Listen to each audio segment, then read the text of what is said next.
അമൃതാനന്ദമയ്യെക്കുറിച്ച് പറഞ്ഞതിനും എഴുതിയതിനും യുക്തിവാദികൾക്കെതിരെ case എടുത്തിട്ടുണ്ട്. അതിനു മുമ്പ് ജോൺ ബ്രിട്ടാസിനെതിരെയും കൈരളി ടി വിക്കെതിരെയും കേസുണ്ടായിരുന്നു.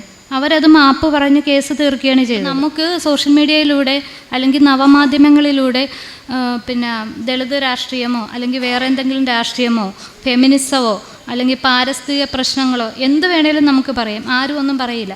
പക്ഷേ നമ്മൾ മതത്തെക്കുറിച്ചോ മനുഷ്യ ദൈവങ്ങളെക്കുറിച്ചോ എന്തെങ്കിലും എഴുതുകയോ പറയുകയൊക്കെ ചെയ്താൽ നമ്മളെ ഒരു കേസിൽ കൊടുക്കും, ജയിലിലാക്കും.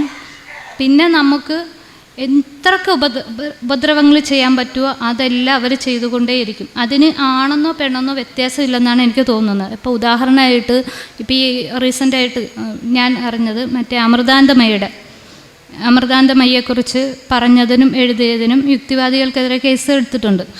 അതിനു മുമ്പ് ജോൺ ബ്രിട്ടാസിനെതിരെയും കൈരളി ടി വിക്കെതിരെയും കേസുണ്ടായിരുന്നു. അവരത് മാപ്പ് പറഞ്ഞ് കേസ് തീർക്കുകയാണ് ചെയ്തത്.